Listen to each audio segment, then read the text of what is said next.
We moved to a new place. I'm building a new studio. This is not the new studio.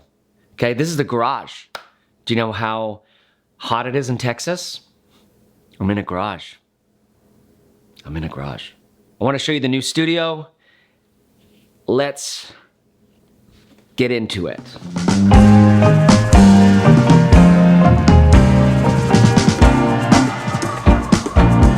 Getting all my stuff together to take it to a new house. You know, the studio isn't very big. This room, it's just like a room in my house. It's not very big. It's not very big. You don't need very much these days. You really don't.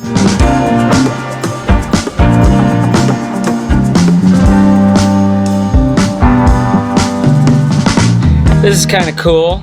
This is the index cards from all of the projects. It's kind of nice to be able to go through here and see what I've done. Let's talk about some books. Pharmacopoeia by Dale Pendell, interesting book on plants. Khalil Gibran, The Prophet. Paul Chek. How can I put this? We're gonna talk about books, but we're not gonna talk about the books. We're gonna talk about what people think about us based on the books that we pretend we've read. Moving to this new home represents something very fresh and different for our family. After traveling for years, we've purchased a home to put all our shit in. It's on 5 acres, and I've done so much more chainsawing, demolition, and insulation installation than I thought I was going to. The hill country outside of Austin is awesome. We've got some space, bags, and now we're putting all our books on the shelves. Metaphor.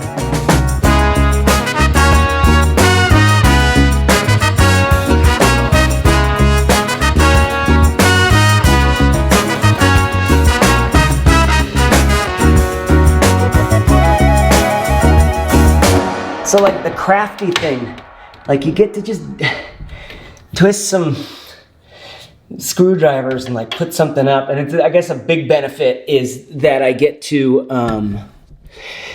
put something in my space that like organizes it. You know, what's really going on here is organizing the environment that I'm living in. There's just something about books on the shelf. It's like, this is the way that I want people to see me. This is the way my conscious thinking mind is like the part of me that reads books. This part of me is saying, look at me this way. But there's another part that's like a nostalgic part for the books that I have read or have used as reference material. Like I have a lot of design books and I have a lot of advertising books, and every once in a while it'd be nice to pull it open and get a little hit of David Ogilvy or something. By the way, this is the Hitch shelf from Blu Dot. It is very solid and good in this room. Link below, supports the channel. Okay, the new place we're moving is not very far from our current place. We do have some land though, which is exciting. We've got like 5 acres, which sounds like a lot. I can't play my, music outside loud enough throughout the night because I have neighbors that are gonna hear it. Auditory privacy. I got plenty of visual privacy. Auditory privacy, dude. So we had to build this separate structure for the studio, a group workshop space in the bottom floor with 2 garage doors, and then upstairs, my YouTube and podcast studio. I'm able to open this thing up, let the breeze go through. I'm mostly gonna have it closed and running the air conditioning because this is Texas. I Instagrammed about the progress of the construction, and this guy reached out to me from Rockwool. Chris, friend of the channel, also traveling with a packed backpack. He knows the way into my heart. Rockwool is effectively the best insulation you can possibly get for your home. It is spun from lava rocks.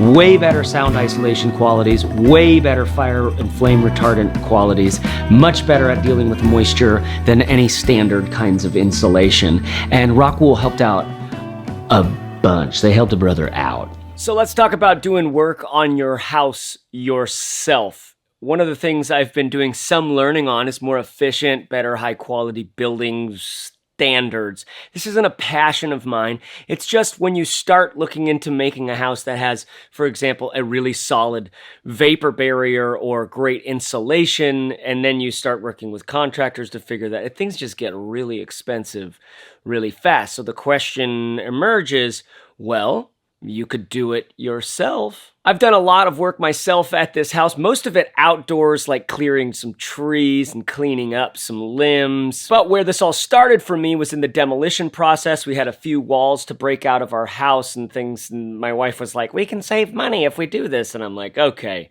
let's put YouTube making on hold. Let's put my creative work on hold. Here's the deal. A, it's physically pretty draining.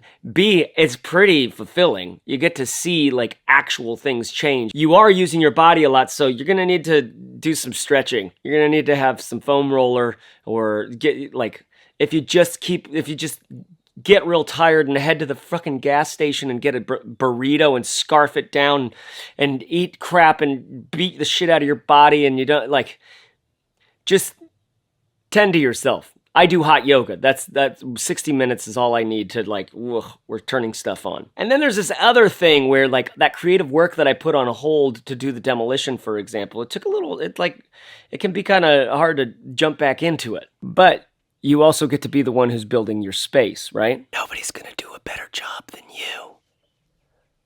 Unless there's stuff about that job you just literally don't know. So there's like things to learn that I didn't quite learn before I got started, but that's fine. You could just, rewind, take stuff out, and do it over again. To that point, recently I had a friend of the channel, Matt Reisinger, over. He's got a massive YouTube channel. I'll link to him down below, and he's like, I didn't know this about him. My friend Tom was like, yeah, he's like the best building sciences guy on YouTube. My buddy Tom watches him all the time. You can check out Matt's video where he does some like, here's how to install it. I've been doing this here. So doing a lot of the work myself, it definitely takes me off the gas pedal on the YouTube channel, on consulting clients, chasereeves.co if you're interested in content or strategy consulting, things like that. I've been doing some more of that. I take my foot off the gas from that and go into sort of dumb guy mode, which is the final tip on this bit. When you're doing manual labor like this, some of you are fucking experts at this. I'm gonna link below to a video that is the deepest education on this point. You go one step at a time. You go one step at a time. Every time I leave this place and I see the garbage that needs to be cleaned up. Every time I leave and see a pile of wood that's like gonna be turned into this, that, and the other. Every single time I go up the stairs and there's no handrails. Right? Every time we've been in the kitchen and the tile hasn't been put in yet. Every single time, all of the places in my life I go that I literally live in, it's this feeling of incompleteness. And the only thing that I have to counteract that is we do things one step at a time. Okay, so shout out to Rockwool for sending all this insulation. How sweet is that? Radical. They are supporting the channel. You can support the channel. Anything that I link to below, I try to have affiliate links there. That's just my way of supporting, so you can support the channel. Thank you. And you can also become a Patreon member just because you love me. That's really all we're doing there. I dream about doing like a private members only podcast. Then it's like I can't do my free podcast either because I'm putting in insulation. All right, y'all. Be yourself.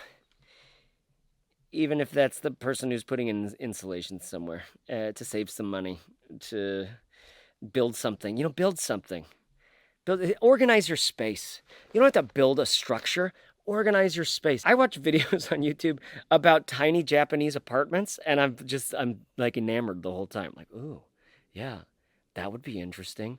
Your space that you're living in, even if it's small, we can organize it because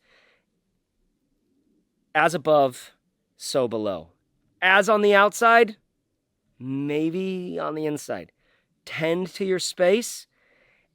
It's a way to tend to your inner space. Is that a little too on the nose? Maybe. Bye.